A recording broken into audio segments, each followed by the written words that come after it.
ปอนมาเพยมุนไงบนอมตุกมวยสัปดาห์ไงนู้คือจิตไงเด็กย้อมเตยโจแต่ทวยกาเวนยุบคือทวยกามวยเมาส์สำหรับมวยเมาส์หนึ่งไอ้บ้องเนื้อเมาส์สำหรับเราให้จีเมาปีรำลงอาเตรียด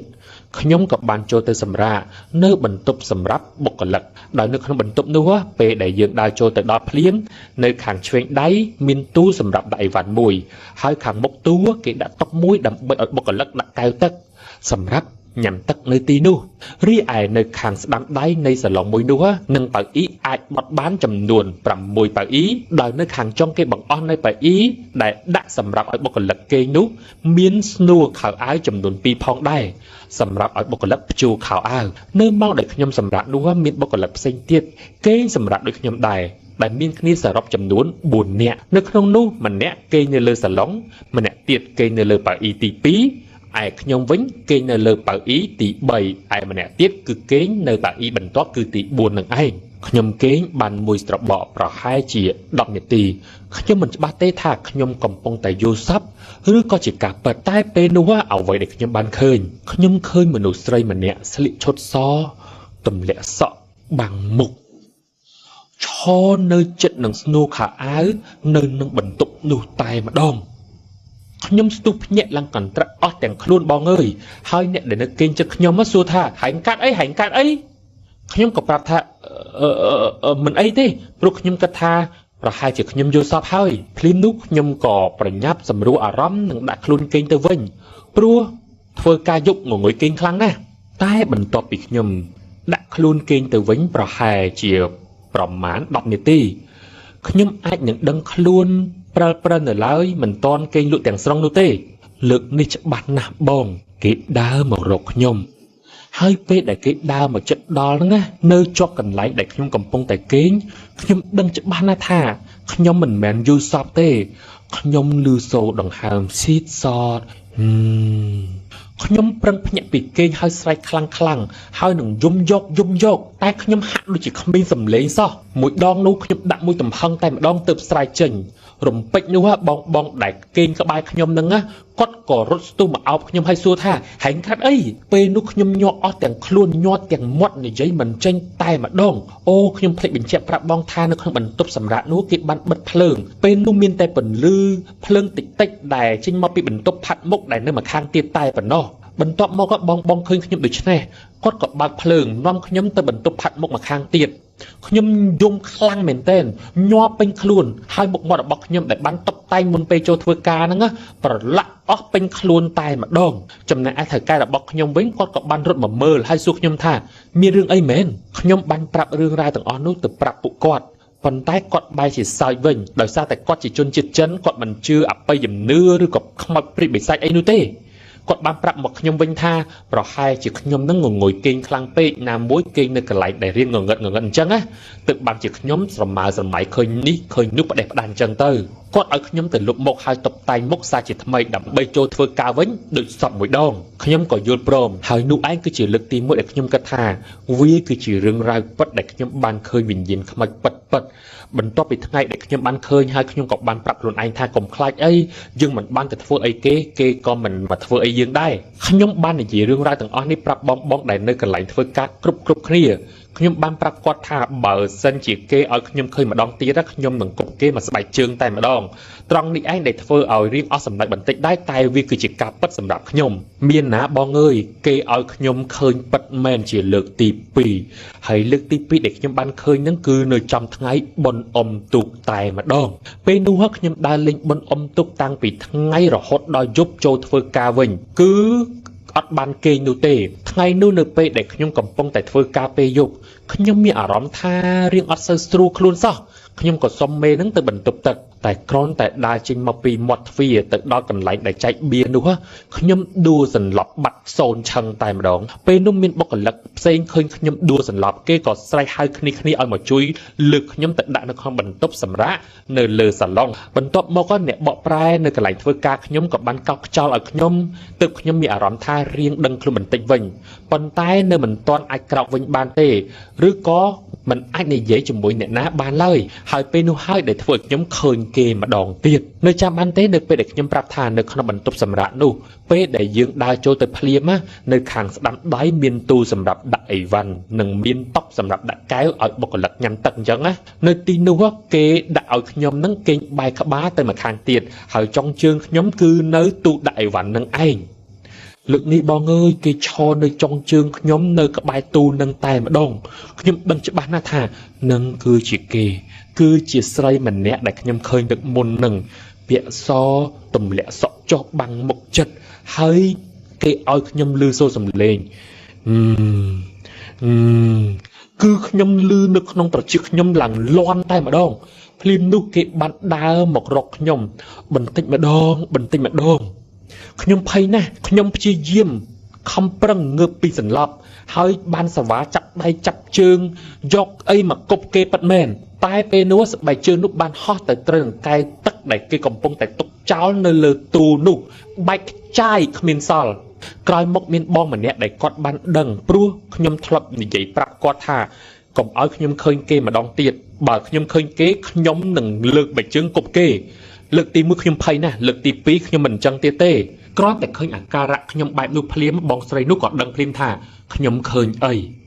ខ្ញុំងើបពីសន្លប់ភ្លាមនៅមមីមមើនៅឡើយពេលនោះគាត់ក៏បានយកព្រះអង្គតូចមួយចេញពីកាបូបរបស់គាត់យកមកដាក់លើក្បាលខ្ញុំហើយខ្ញុំក៏សន្លប់ទៅវិញម្ដងទៀតតែម្ដងគាត់ប្រាប់ខ្ញុំបែបហ្នឹងបង Oh my god ដូចក្នុងរឿងមែនតើហ្មងបាទបងអើយបន្ទាប់ពីថ្ងៃនោះមកខ្ញុំក៏បានឈប់សម្រាកអស់4ថ្ងៃព្រោះទៅពេទ្យហើយខ្ញុំត្រូវឈឺខ្លួនឈឺទាំងអារម្មណ៍ឈឺក្បាលជាប់ជានិច្ចតែម្ដងបើទោះបីជាខ្ញុំធ្វើខ្លួនដូចជាអ្នកក្លាហានអញ្ចឹងប៉ុន្តែខ្ញុំពិតជាពិបាកក្នុងការតតាំងជាមួយគេណា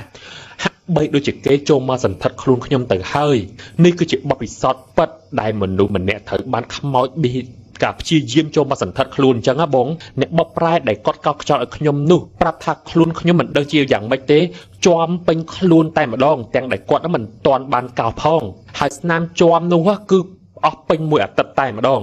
ចាប់តាំងពីថ្ងៃនឹងមកទើបខ្ញុំជឿថាអមនុស្សពិតជាមានពិតប្រាកដមែន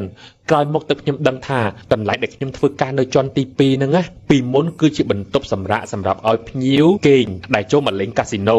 ពីមុនមកធ្លាប់មានភ្ញៀវស្រីម្នាក់ដែលសម្លាប់ខ្លួននៅទីនោះមិនដឹងថាស្លាប់ដោយសារអីទេតែគេបិទព័ត៌មានចិត្តមិនឲ្យលេចលឺចេញខាងក្រៅនោះទេព្រោះខ្លាចប៉ះពាល់ដល់កន្លែងរកស៊ីរបស់គេហើយមានរឿងរ៉ាវជាច្រើនទៀតដែលគេមិនឲ្យនិយាយសូម្បីតែតកែរបស់ខ្ញុំហ្នឹងណាគឺហាមផ្ដាច់តែម្ដងព្រោះគាត់នឹងជួដាច់ហើយជាន់ទី2នោះតែគាត់ក៏មិនដឹងរឿងដែរព្រោះគាត់នឹងមកជួធ្វើជាថៅកែថ្មីបន្តពីគេនោះទេតាំងពីពេលនោះមកខ្ញុំជឿហើយថាពួកអមនុស្សពិតជាមានមែនហើយខ្ញុំក៏បានទៅវត្តស្រោចទឹកហើយនឹងយករបស់ដែលស័ក្តិសិទ្ធិមួយចំនួនមកពាក់នឹងខ្លួនដែរចាប់ពីពេលនោះមកខ្ញុំក៏លែងឃើញអ្វីបន្តទៀតដែរនេះគឺជារឿងរ៉ាវដែលខ្ញុំចងចាំនៅក្នុងឆាកជីវិតរបស់ខ្ញុំមិនភ្លេចឡើយនៅក្នុងឆ្នាំ2020អរគុណបងដែលបានអានរឿងរបស់បងប្អូនបាទនេះគឺជារឿងរ៉ាវដែលប្រិយមិត្តរបស់យើងបានជួបនៅកាស៊ីណូនៅឯទីក្រុងបាទប៉ោយប៉ែតជនជាតិជប៉ុនមានជំនឿទៅលើរឿងមួយនិយាយតគ្នា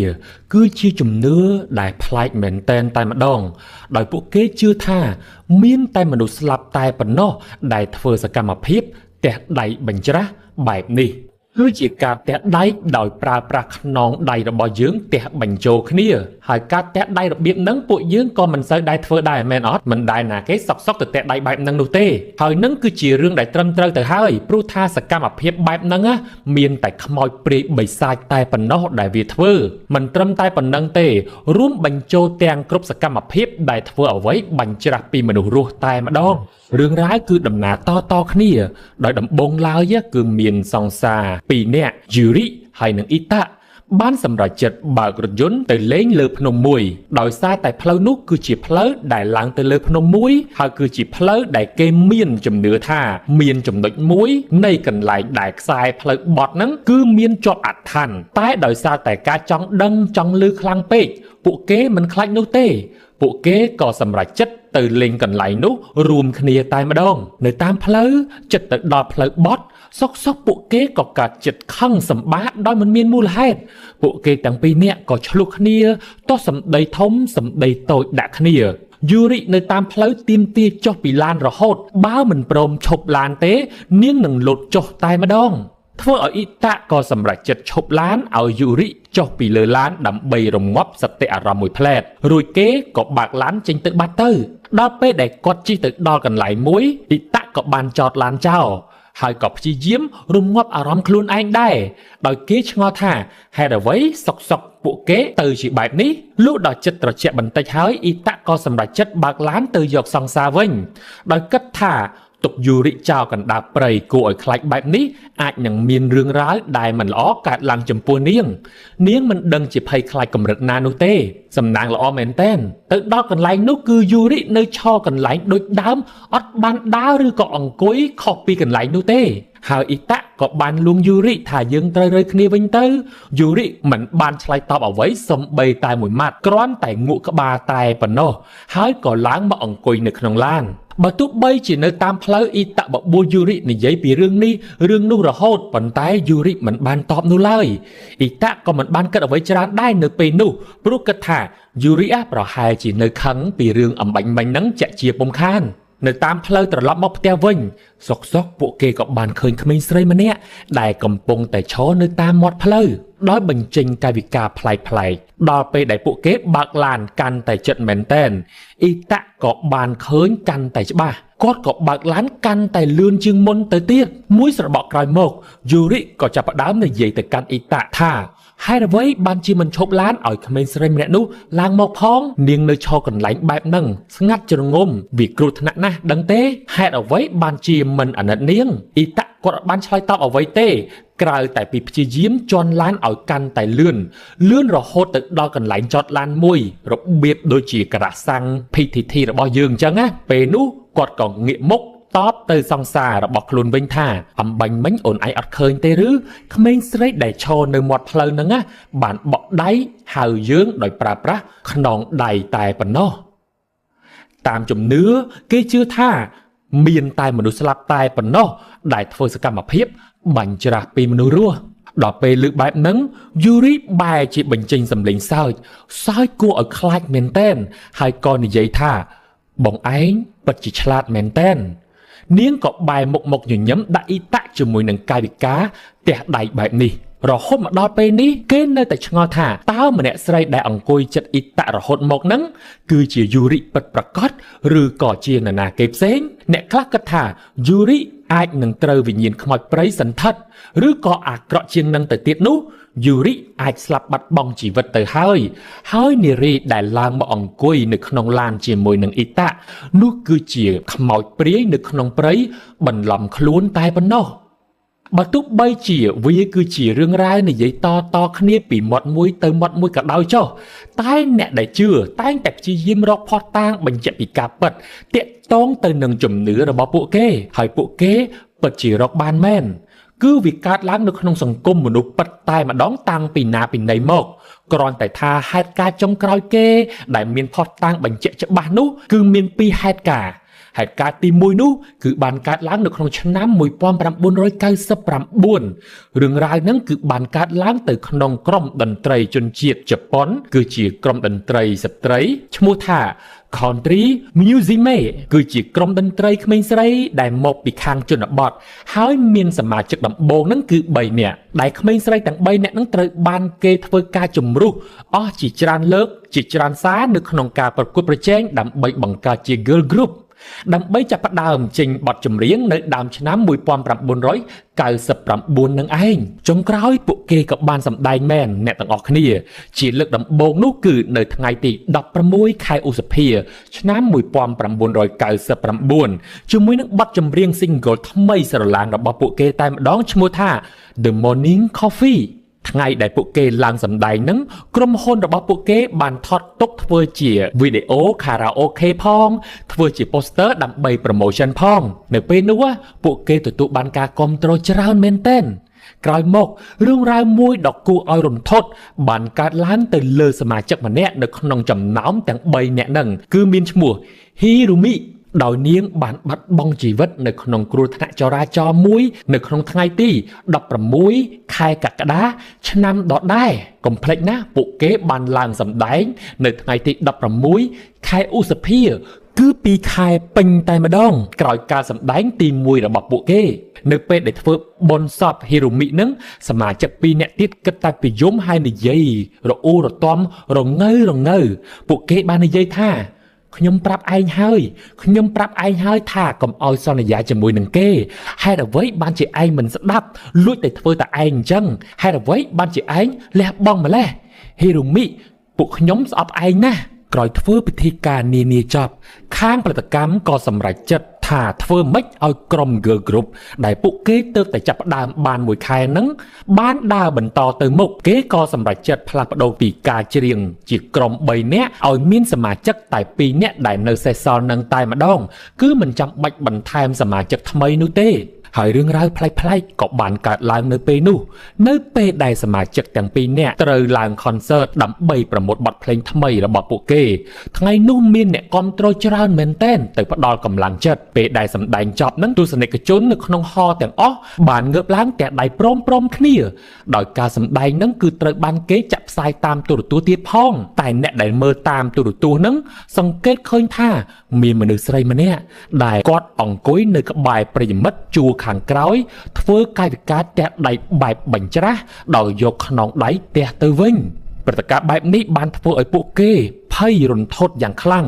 អ្នកទស្សនានៅពេលនោះបានប្រកែកខ្វែងគំនិតគ្នាលើកឡើងពីមតិរៀងខ្លួនព្រោះថាអ្នកខ្លះមើលឃើញឯអ្នកខ្លះទៀតគិតថាប្រហែលជាពួកគេស្រវាំងភ្នែកតែប៉ុណ្ណោះ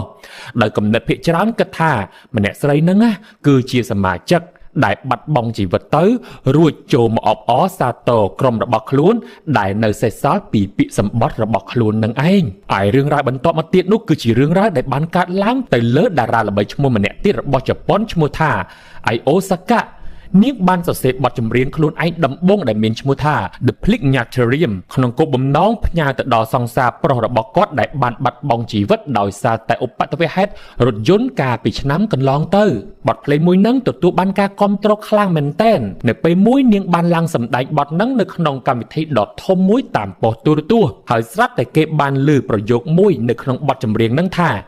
អូនត្រូវការរស់នៅក្បែរបងគ្រាន់តែច្រៀង10ប្រយោគហ្នឹងគឺនៅចំពេលដែលកាមេរ៉ា zoom out បែបប្លង់ទូលាយដើម្បីឲ្យអ្នកទស្សនាបានមើលឃើញទាំងអ្នកមើលនិងអ្នកច្រៀងអញ្ចឹងស្រាប់តែគេឃើញបុរសម្នាក់កំពុងតែឈរនៅកណ្ដាលទស្សនិកជនមានទឹកមុខឡើងស្លេកស្លាំងកំពុងតែទះដៃដោយប្រើប្រាស់ខ្នងដៃដូចគ្នាពេលដែលទស្សនិកជនបានឃើញហ្នឹងក៏នាំគ្នាគិតថានោះគឺជាសង្សាររបស់តារាចម្រៀងម្នាក់ហ្នឹងហើយដែលបានបាត់បង់ជីវិតដោយសារគ្រោះថ្នាក់ចរាចរណ៍នឹងឯងអញ្ចឹងហើយការដែលទះដៃបែបហ្នឹងគឺវាពិតជាគួរឲ្យខ្លាចមែនទែនចំពោះជំនឿរបស់ជនជាតិជប៉ុន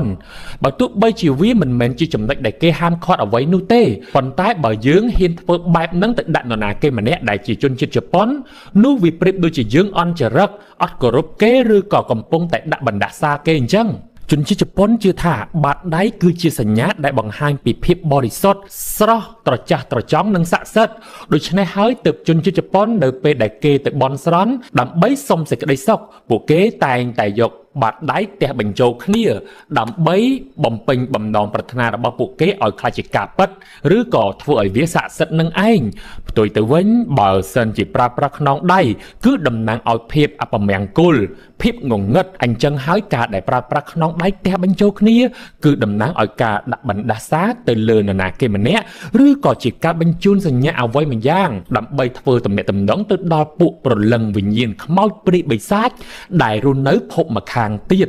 គឺវាមិនមែនជារឿងល្អនោះទេយ៉ាងណាក៏ដោយនេះគ្រាន់តែជាជំនឿរបស់ជនជាតិជប៉ុនតែប៉ុណ្ណោះហើយអញ្ចឹងហើយបងប្អូនមើលវីដេអូនេះទុកជាការកំសាន្តទៅបានហើយរឿងដែលខ្ញុំនឹងលើកមកនិយាយថ្ងៃហ្នឹងគឺតាក់ទងជាមួយនឹងផ្ទះឈើមួយខ្នងនៅឯខេត្តព្រៃវែងដែលទើបនឹងសាងសង់ថ្មីប៉ុន្តែឈើដែលគេយកមកសាងសង់ហ្នឹងបងប្អូនវាមានប្រវត្តិមិនសូវល្អប៉ុន្មានទេហើយសាច់រឿងនេះគឺពួកយើងទទួលបានពីប្អូនចរិយាអាចនិយាយបានថាគាត់គឺជាមនុស្សដែលមានញាណពិសេសឬក៏យើងនិយាយថាញាណទី6នឹងឯងអញ្ចឹងបានន័យថាគាត់អាចតាក់ទងជាមួយនឹងរឿងឬក៏របស់អរូបីបានខុសពីមនុស្សធម្មតាហើយរឿងរ៉ាវទាំងអស់ហ្នឹងគឺបានកើតឡើងនៅអំឡុងឆ្នាំ2011គឺវាបានកើតឡើងទៅលើប្អូនស្រីរបស់ចរិយាផ្ទាល់តែម្ដងតែគាត់មានឈ្មោះថាមេតា វាមិនបានកើតចំពោះតែប្អូនមេតាតែប៉ុណ្ណោះទេតែទៅលើក្រុមគ្រួសាររបស់មេតាទាំងមូលតែម្ដងថ្ងៃមួយមេតាបានខលទៅចរិយាហើយក៏និយាយថាចែមានពេលទំនេរអត់